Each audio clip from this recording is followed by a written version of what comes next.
Saya akan memiliki pidato saya dalam 3, 2, 1. Keindahan sejati datang dari dalam diri. Pertama, saya akan membahas status quo dari emosi ini. Emosi ini berada di dunia di mana ada perbedaan derajat antara laki-laki dan perempuan karena kapasitas keduanya yang berbeda. Ini menyebabkan wanita seringkali mengalami diskriminasi dan pelecehan. Dari situ terciptalah sebuah gerakan sosial yang bertujuan menciptakan kesetaraan. Tapi dalam proses emansipasi ini terjadi fenomena di mana wanita menganggap kecantikan dirinya berhubungan dengan tujuannya, yaitu mencapai kesetaraan gender. Ini disebut feminisme beauty positive, yang mana seharusnya kesetaraan derajat gender tidak berhubungan dengan kecantikan atau penampilan. Lalu poin keduanya yang akan saya sampaikan adalah karakterisasi, di mana aktor rentan di sini adalah wanita yang tidak menggunakan alat kecantikan atau mungkin alergi atau tidak mempromosikan alat kecantikan tersebut. Karena standar beauty positif ini menganggap wanita yang tidak berpenampilan baik atau tidak fokus ke penampilannya tidak dianggap sebagai wanita dan terjadi perpecahan. Jadi yang membuat ada dua pihak wanita. Yang pertama wanita yang mempromosikan beauty positif dan yang tidak. Lalu aktor bertanggung jawab di sini adalah anggota internal dari gerakan sosial feminisme. Mereka seharusnya tidak menjadikan beauty positif sebagai proses pemberdayaan feminisme, melainkan fokus dengan tujuan feminismenya, yaitu tadi kesetaraan gender. Lalu karakterisasi kata-kata beauty positif singkatnya artinya penggunaan alat kecantikan relevan dengan pemberdayaan dan artinya bagaimana penggunaan alat kecantikan itu relevan dengan pemberdayaan kesetaraan gender, terutama wanita. Lalu poin ketiga saya, beban pembuktian.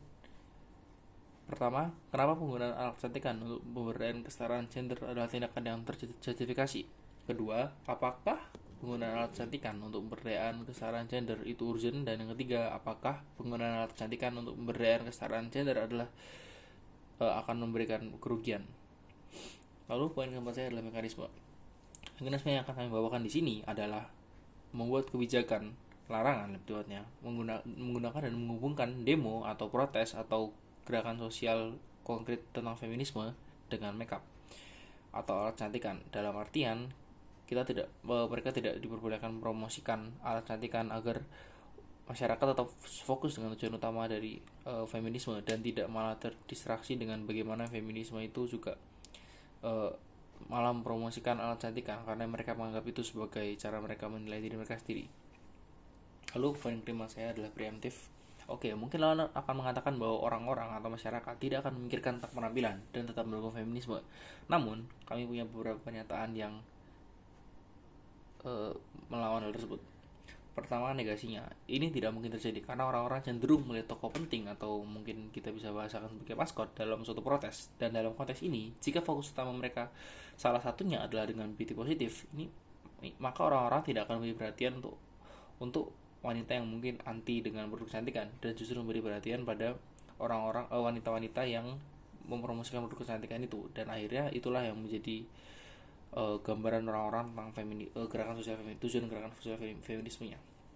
Lalu mitigasinya, sekalipun orang-orang tetap akan menerima semua wanita tanpa melihat semua wanita tanpa melihat mereka apakah mereka menggunakan atau tidak, pada akhirnya dasar dari gerakan sosial ini yaitu beauty positif tetap salah karena tidak sesuai dengan tujuan aslinya, dan akhirnya masyarakat malah tidak menangkap dan tidak mewujudkan tujuan sebenarnya dari gerakan sosial ini. Lalu yang ketiga, trade off-nya, oleh karena itu jika unsur beauty positif dihilangkan, masyarakat akan bisa menerima semua wanita, dan yang utama dengan dasar yang jelas sesuai dengan tujuan dari gerakan sosialnya. Lalu poin ke-6 saya adalah argumen. Judulnya jangan lihat wajahnya. Poin pertama dari argumen saya adalah masalah. Di sini masalahnya tujuan feminisme tidak akan sesuai dengan dasarnya karena ada campur tangan dari promosi produk-produk kecantikan yang tidak relevan dengan kesetaraan gender. Ini menyebabkan perpecahan antara wanita yang setuju dan tidak dengan beauty positif, dan malah membuat gerakan sosial ini tidak memiliki visi yang sama.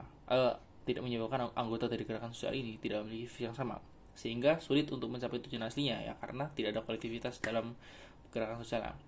Lalu poin kedua dalam argumen saya adalah perubahan, di mana di sisi kami perubahan tersebut dapat selesai dengan setidaknya ditiadakan unsur beauty positif saat gerakan sosial ini sedang parade atau demo atau gerak atau aksi konkret lainnya, sehingga masyarakat tidak lagi mengasosiasikannya dengan kecantikan semata atau lalu dan akhirnya tujuan gerakan sosial ini tercapai dengan dasar yang jelas. Lalu apa kemungkinan ini akan terjadi? Apa likelihoodnya? Pertama, insentif. Tentu wanita dasarnya ingin terlihat cantik, tapi pada dasarnya ini tidak sejalan dengan tujuan feminisme, dan pada akhirnya jika terus merumuskan ini, mereka akan kehilangan dasar yang jelas dari tujuan mereka melakukan gerakan sosial. Lalu yang kedua, kapasitas. Tentu mereka mampu, karena pada dasarnya mereka atau anggota internal dari gerakan feminisme itulah yang bisa mengatur dasar dan apa yang dipromosikan di gerakan sosial ini. Lalu yang ketiga, konteks. Pada dasarnya karena yang mengatur gerakan sosial ini adalah anggota internal itu sendiri, maka tidak ada halangan dan juga masyarakat tidak akan menantang hal ini. Lalu yang ketiga, dampak. Lalu poin ketiga dari argumen saya adalah dampak. Di sisi kami, ini berdampak pada aktor rentannya, karena mereka jadi tidak mendapat perlakuan berbeda dibanding wanita yang mempromosikan beauty positif, dan pada akhirnya feminisme bisa berjalan lancar dan mencapai tujuan aslinya. Lalu poin keempat dalam argumen saya yaitu penimbangan. Parameter yang kami gunakan di sini adalah bagaimana argumen kami ini bisa menyelesaikan masalah aktor rentan. Karena debat ini aktor rentan yang terkena dampak dari beauty positif. Sekian dari pidato saya bangga telah memproposisikan